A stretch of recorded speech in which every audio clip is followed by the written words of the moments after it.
Hello everyone, welcome to another edition of Bleeding Coal Chatter. My name is Kaitlyn Booth and I am the head film writer here at Bleeding Coal, and today we are talking spoilers. We are talking spoilers for Black Panther. Now I know it's still early in its release, so that means a good portion of you still have not seen the movie.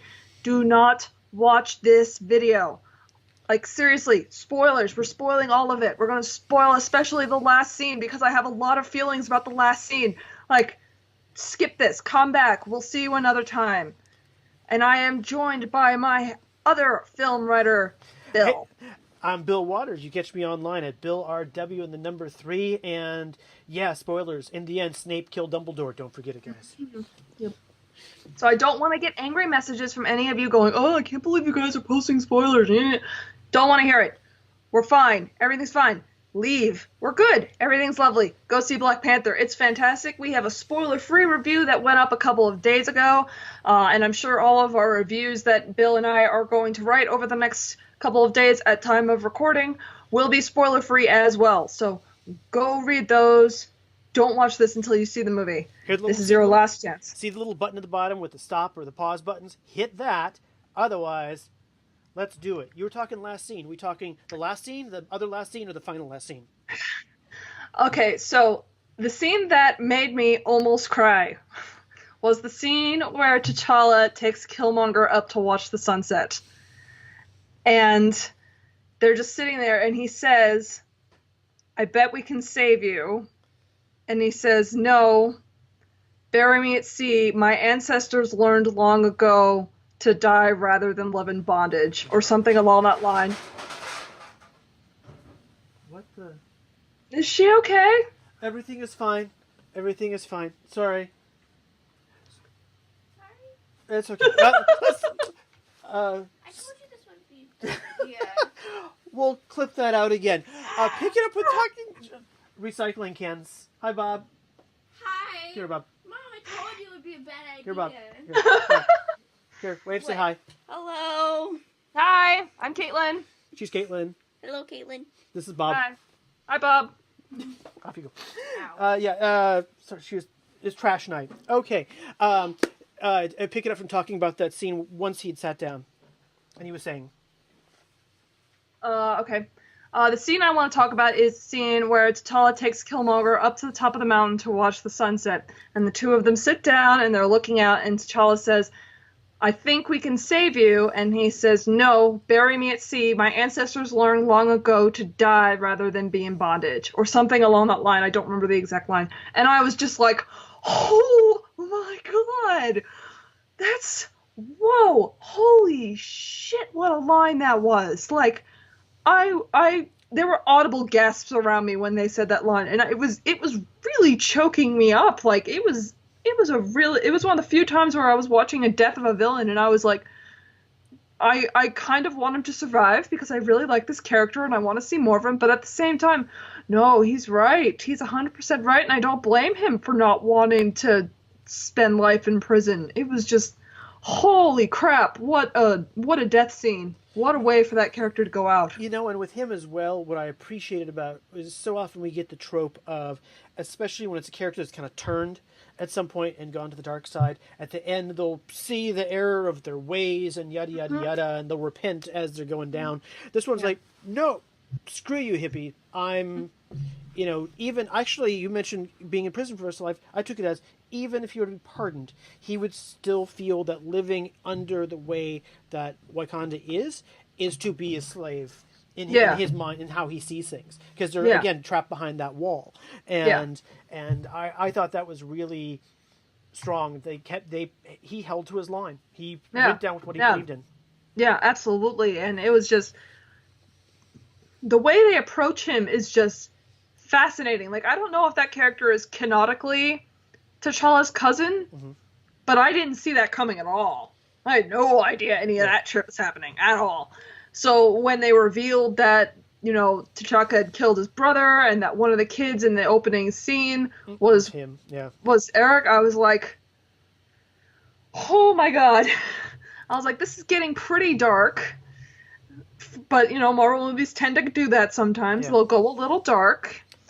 And it was just, he got up there and he was like, I watched my there were 2 billion, there were how many, like, he said, like 2 billion people out there who look exactly like us, who are out there suffering, and you guys are sitting back here in your fancy house, in your fancy city, and you're doing nothing to help. And he's right. He's totally right. Like, and this is coming from a kid who grew up in the mid-90s in Oakland, California. Nothing good was happening in the mid-90s in Oakland, California. Like, he went through hell, I can only imagine. They don't actually say what happened to his mom, but I'm assuming she was not in the picture for whatever reason. So it's like, it was just, I couldn't believe how much I agreed with him. And at the same time, I can understand why they were hesitant to go out there. I mean, they're watching all of these other countries fall to, war and petty squabbles, and they have their own petty squabbles, but not nearly to the degree that, they're not, you don't have the four tribes aren't nuking the one tribe. They're just kind of clashing a bit and separating themselves. It's not so much a war as kind of a petty squabble at this point.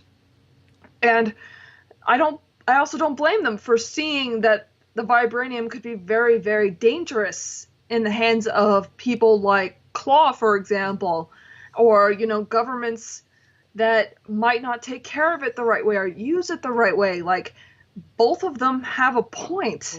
Very, very much so. And it's very, very hard to pull off a lead character and a villain where you're looking at both of them equally, pretty much, and going, you're both right. But, T'Challa's, not so much him, but the people who came before him, their traditions of being totally isolated is too extreme, and Killmonger's decision to send out these weapons to warlords to take down, the top 1%, also was too extreme. And, they had to fight, and then, T'Challa's diplomacy in the end wins out, and one of the first after credits scenes is him standing up in front of the United Nations and saying, Wakanda is here to share all of their knowledge. And someone says, what does a country of farmers have to share? And he just gives smiles. Just and you're smile. Like, Best reveal ever, aren't they about to be surprised? Because, I mean, it's funny because very much a lot of the conversation of from Killmonger, that can very much be speaking to America just in general. The whole thing of, if you bury yourself in isolationism, what, you're going to be fine while the rest of the world burns? Is this how you want to... Are you okay with watching that? You can't sit here and hold yourself with the high and mighty...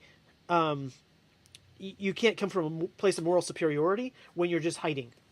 And just kind of keeping yourself insular. And there's a lot of meat on this story. I mean, one, for a genre film to begin with, for a Marvel film as well. These are not typically, Ant-Man is not renowned for its depth of story. This one will be regulars. I've seen many instances being talked about of schools being taken en masse to go see Black Panther. I think this. Within a week, I'm sure there's going to be some course curriculum around just how to translate this. What does it mean? And it will be interesting to see what kind of evolves out of this. And I think it's fascinating, especially with certain Marvel executives that own the company. I wonder if they didn't really read the script too close. But yeah, it's interesting where this is going. And it's I mean, this is one of those movies where some film student right now is going to write their graduate thesis on it. Oh yeah. I can guarantee that. I mean, The Matrix had multiple people write theses about it. This is another one of those movies where somebody is going to write their graduate thesis about it, and there's plenty of material to draw from.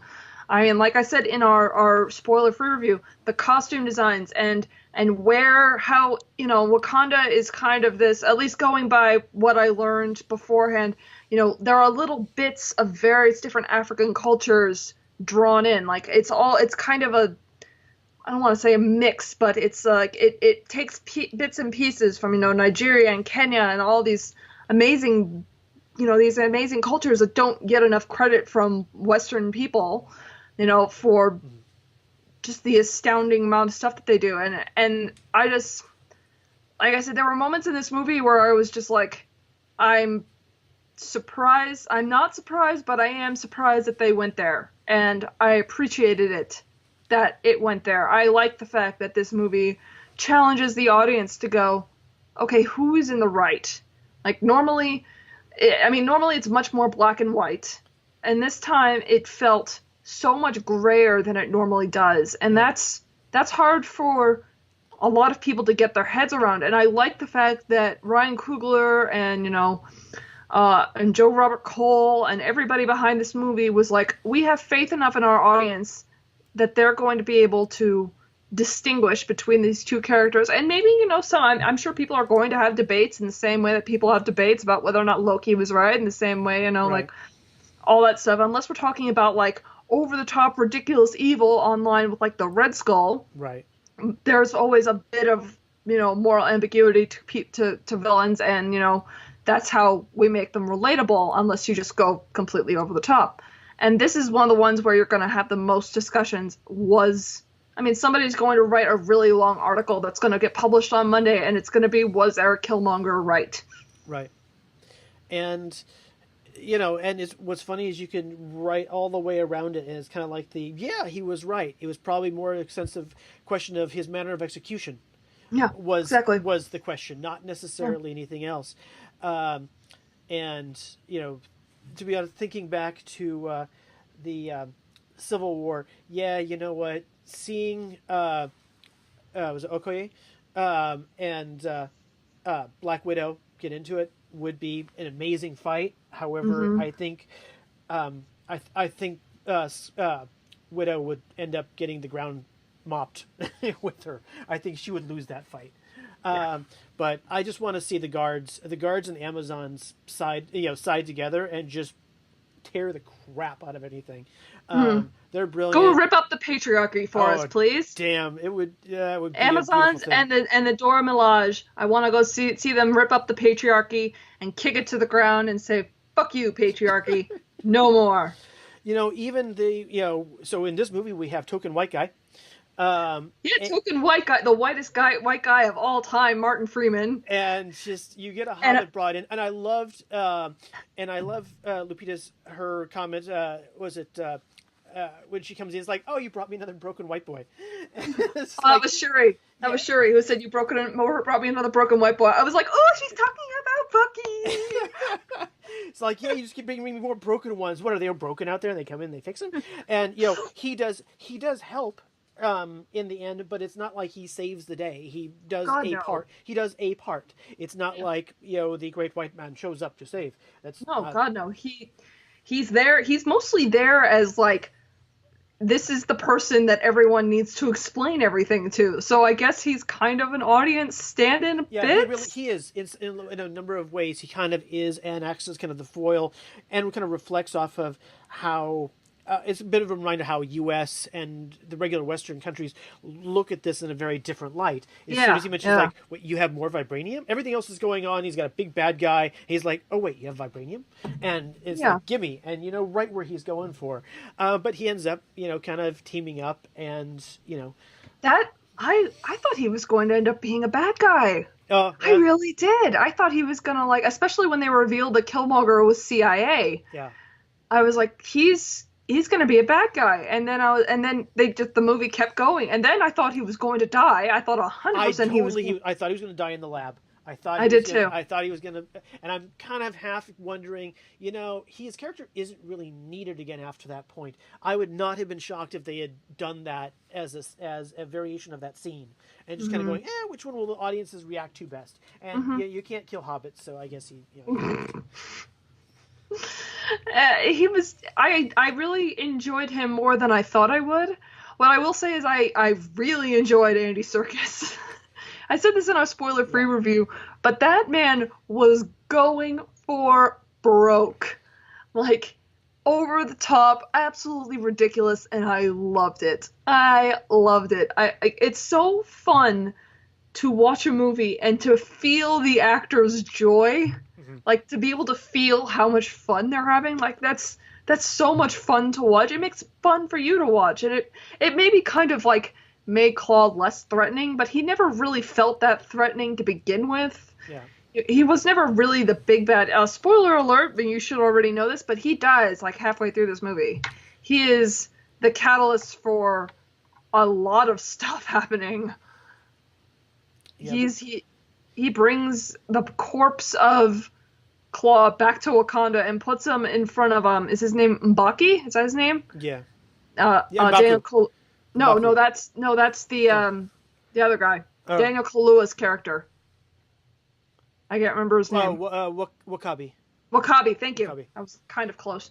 Wakabi, Wakabi was like, I want you to kill, says to T'Challa early in the movie, you need to either kill Claw or you need to bring him back here so he can stand trial because his explosion here killed my family. And Killmonger drops Claw at his feet and says, here you go, let me in.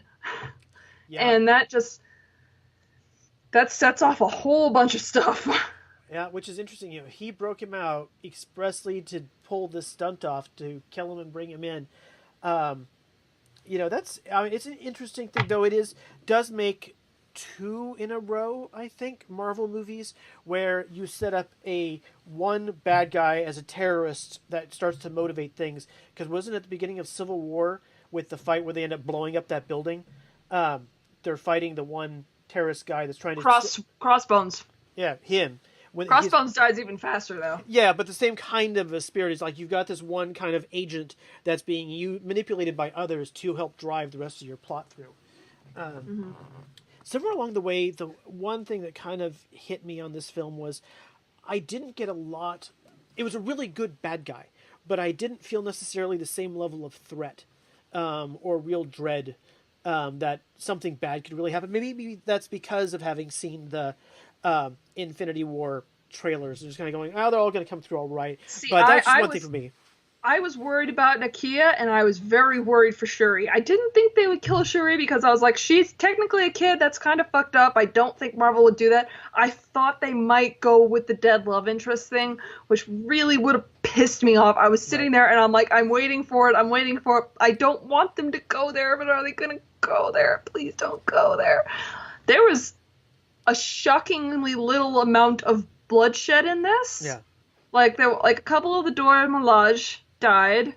I believe her name is Ao is the one who actually died. I think she's actually the one who was said the move or the we will be moved person from Civil War because it wasn't Danai Gurira. Right. She wasn't cast yet, I don't think, or they hadn't. I wasn't sure if they flipped the characters around or not, but yeah, I know what you mean. I'm pretty sure it was her name is Ao or something. She is the one who was.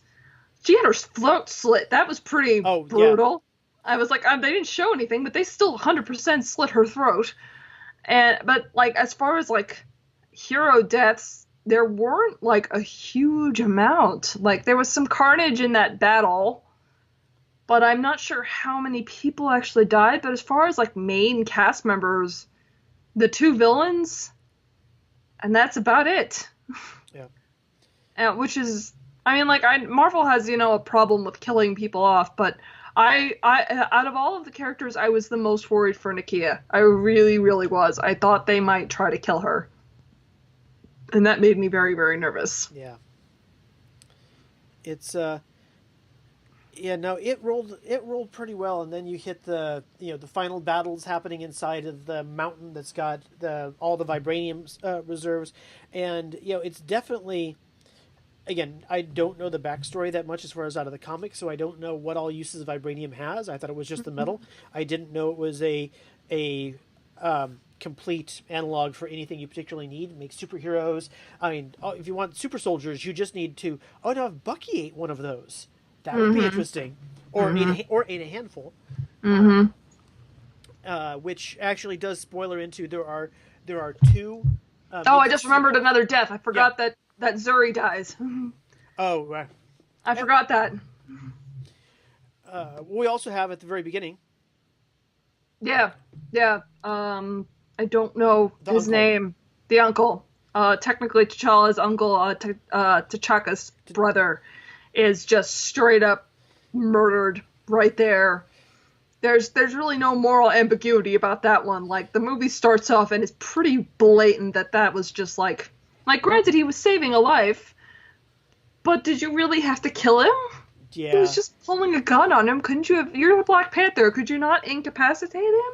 Yeah, so he pulled off a very much a Kill Bill five-fingered, kill death punch, right through, just a little bit more direct, and that was, Mm-hmm. yeah, With that vibranium claws. yeah, punch right But through the yes, sternum.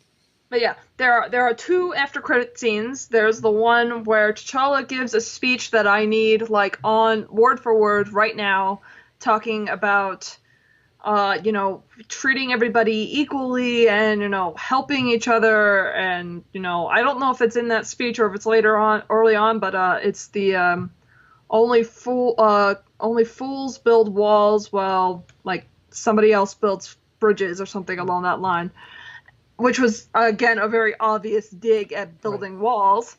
And that whole scene is actually, that scene is very much spoiled in trailers, which is weird. I think that's the first time I can ever think of seeing after credit scenes that have been shown ahead of time.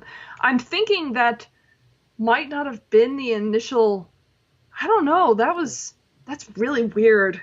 But yeah, it's T'Challa getting up and saying, like, I am the king of Wakanda. We want everybody to treat each other equally, and yada yada yada, and Wakanda's here to share their many many blessings and whatever. And the second one, which is the one that made me go, which was, of course, Old one arm. Yeah, old one arm showed up, Mr. My boo, this one right here. It's Bucky, and he only looked a little bit miserable. It's just a really big improvement for him. Yeah. He's usually always miserable. He got Shuri taking care of him, and everyone calls him the White Wolf, which I think is hilarious. and he's got a bit of a man bun going on there. He looks pretty good. I'm excited. He doesn't have an arm yet, but I'm hoping Shuri is the one who makes his arm. Well, they do have what is it? They've got Klaus. Claus. His arm's laying around. They could just strap that puppy on him. He's got an energy cannon. That arm was pretty ridiculous. Like, it looked so rubbery. Like, was it supposed to look that rubbery? I think it was. I think it was basically a mining cutter that he just slapped into it. Who's got some latex laying around? Let's just paint this on here. It's an arm made out of warbler and not very well. Yeah, it was pretty ridiculous looking, and I kind of thought that was hilarious, was the fact that it looked totally ridiculous. There were a couple of moments where there was a little bit of dodgy CGI, but there's always kind of dodgy CGI in these things now. It's just, there's no way to make it all 100% perfect, but considering the costume and the way that T'Challa puts it on, it looked really smooth. The transition between clothing to costume, because the costume, the new one he has, isn't a costume. It's like, it kind of reminded me of Extremis a little bit, and that it's inside his necklace. So he wears a necklace, and he can just be like, costume on, and he has like an entire costume, and he's like, helmet off, and his helmet waves, and it looks really cool. And I liked that effect a lot.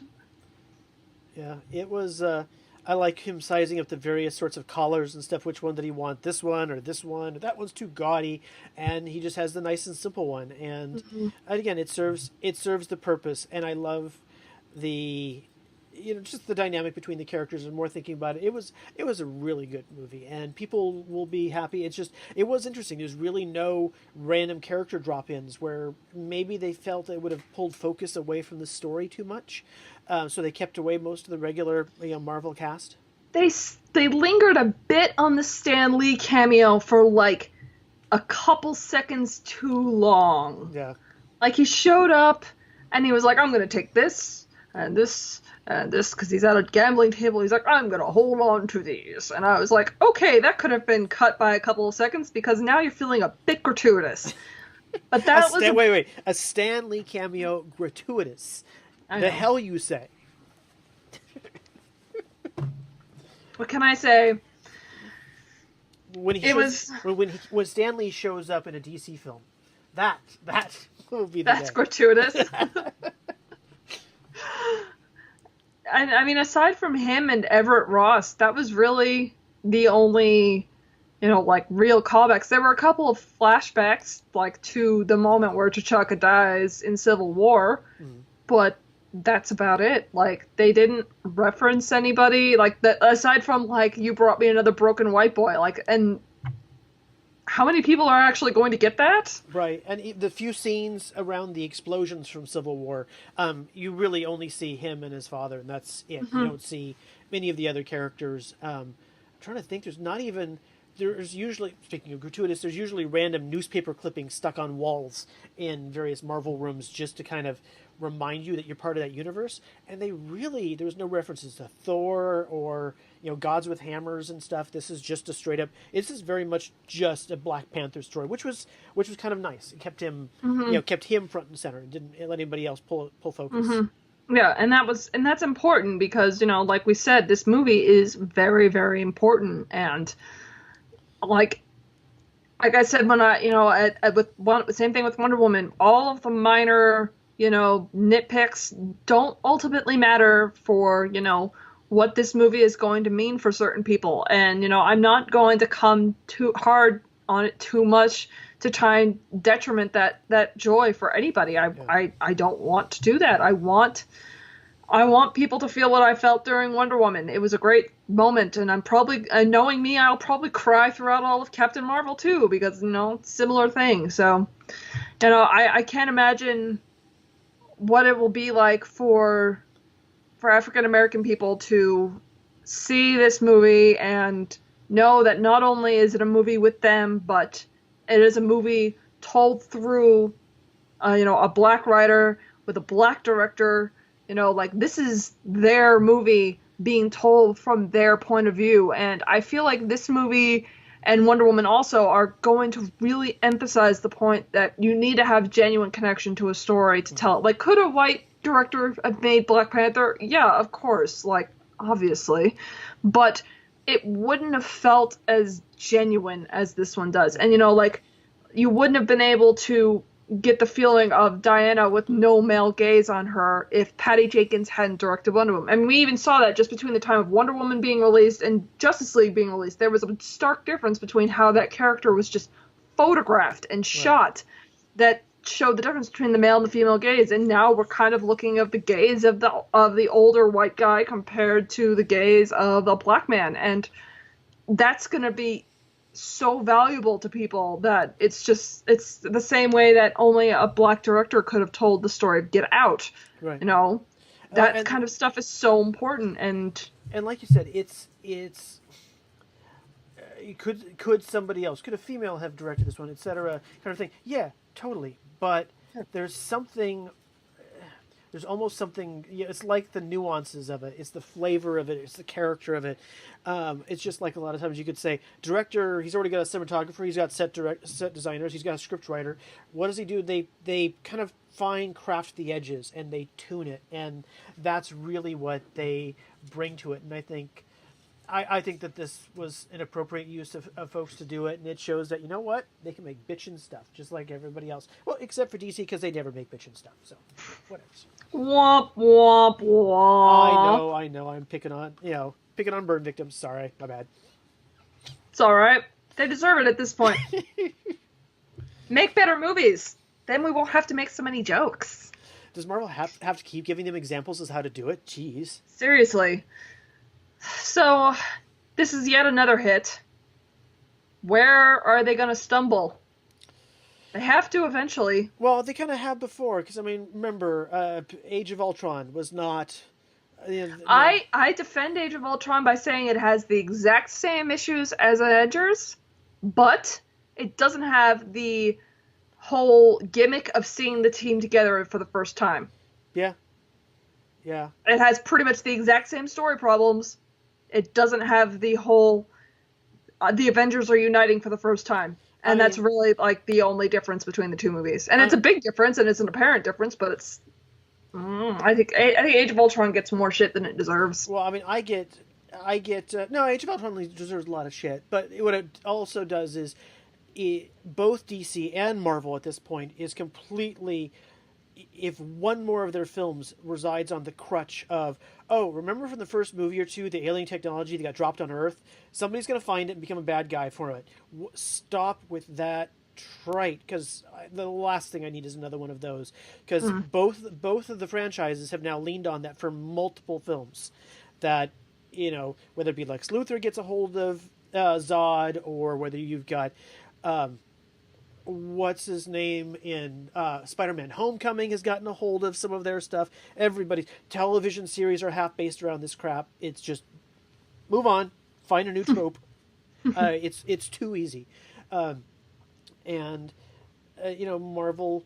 doing good. They've had plenty of frack ups. I mean, it's easy to forget Iron Man 3. I liked Iron Man 3. I don't like Iron Man 2. What I mean is one that is going to make people question whether or not this is able to keep going in a way that, like there's this turnover that's very, very quick now with Marvel movies where everybody was kind of lukewarm on Age of Ultron, but then as soon as Ant-Man rolled into town, they were all like, oh yeah, we like this again. So it's like, is there going to be a movie that is so bad that it legitimately can't be fixed by a good movie showing up next? I don't know if we've hit that spot. What I think will be most interesting is when they start having to swap out characters.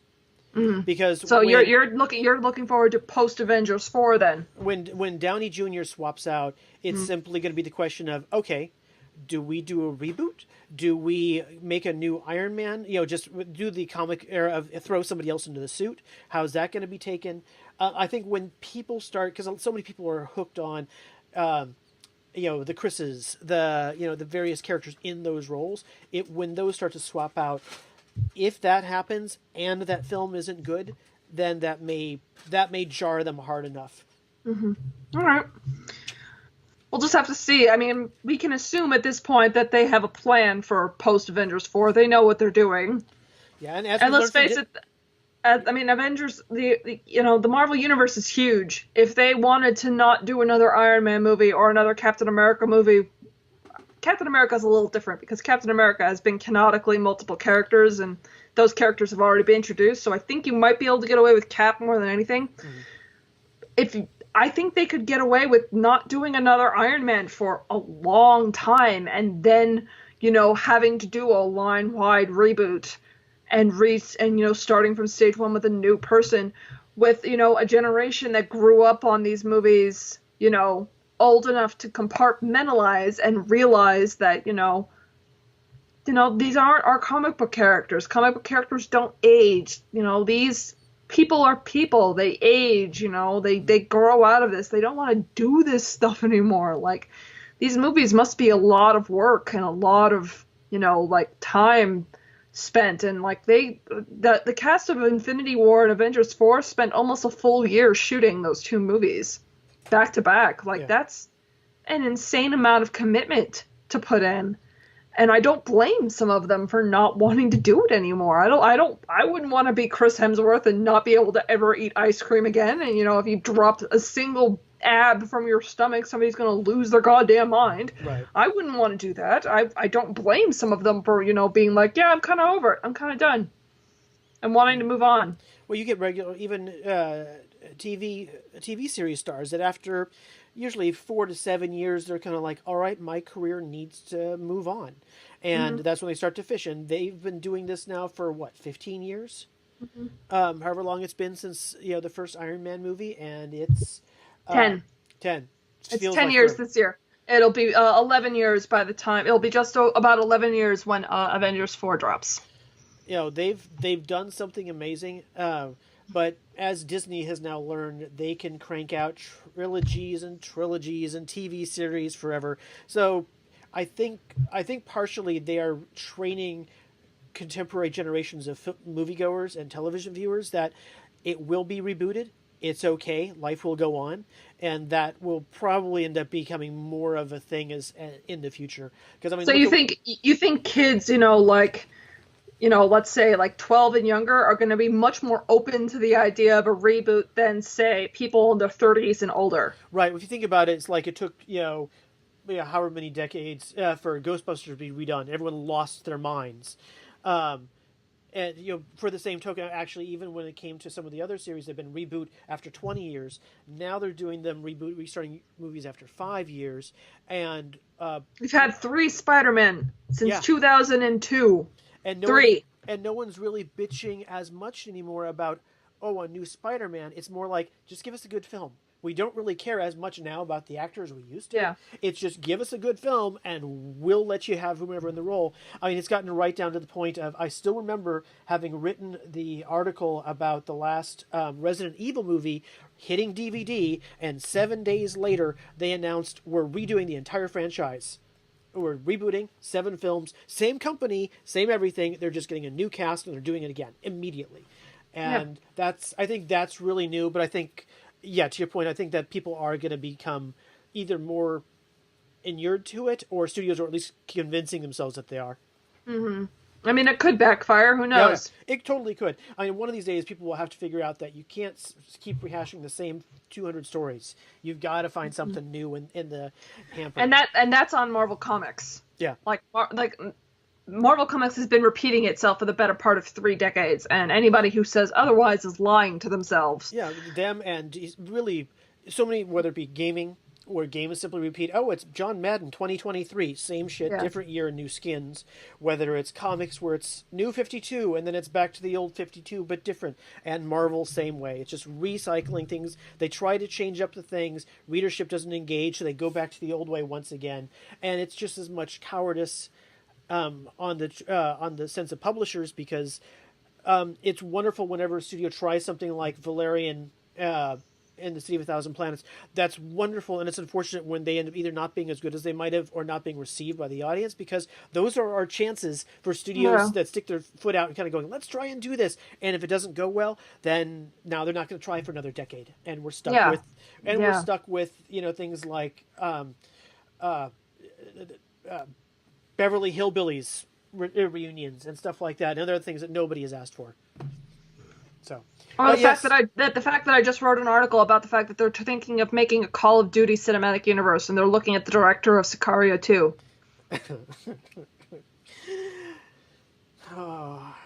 Yes. Or whatever. One of these days, when we do finally have some of these movies coming out, we just got a supercut across them, because we mentioned Sicario. I'm like, you could take Sicario and a few of the other Three Kings and a few of the other movies, splice them together, and you'd have a Call of Duty movie already. Throw in Hurt Locker, kind of scramble all the pieces together, and you've got it. And could you not really take the Divergent films and the Maze Runner movies, splice them together? Could you really tell the difference? They kind of all blend, the same color palette, same interchangeable actors, same things. Anyway, that's off of it. The Panther, bitchin'. Do you have any other nitpicks? Not really. My main concern of it is just I don't know what its repeat viewings are going to be like. It's not the sort of thing where I'm going to suddenly go and grab Aunt Martha and say, hey, let's go watch this. But I might find, my friends are still going to go see it, and I'll go to see it with them for the first time. But I don't know if I'd take someone that's not into comics to go see it, maybe. Not like I might take a Guardians of the Galaxy kind of someone to just go have fun. I don't know. I feel like this one is actually pretty approachable as far as like a late stage Marvel movie goes. I don't know if it's gonna hit quite. Oh no, I take that back. It'll probably hit just as hard as Guardians did. I called my parents immediately afterwards because I like to talk to them about Marvel movies now, because I fully converted them to being nerds. Right. It's one of my proudest things, and they were really excited to hear that Black Panther was good. They're like, oh yeah, we've been seeing all the trailers. It looks really good. We're excited to go see it. Can we call you afterwards and ask you about the stuff we didn't understand? And I was thinking to myself, I was like, I don't think they're gonna have any questions. Like, I think they were gonna be able to follow along. Like, even with Guardians is really weird that there were a lot of callbacks in Guardians where I needed to explain it to them. Mm-hmm. And I'm thinking about it, I really don't think they need. I don't think anybody who has not at least seen Civil War will be able to watch this and not understand what's going on. Totally. Cool. Which is good, because one of the downsides to the cinematic universe thing is that the longer they go on, the less approachable they become. Yeah, Yeah, but then again, It's a downside to comics too. yeah, but I also think it's a certain, I would say, badge of honor kind of thing. But there's something to be said for a long running, whether it be a book series, whether it be a James Bond. James Bond. In the end, what you're going to go back and say it over again? That doesn't nullify the utility of watching all the 20 something of them that have come before. It's still part of it, and if you really want to have that process, you go and you start at the beginning and you work your way through. And if they're good films, they'll hold up. Just like you can watch, other early films and go along.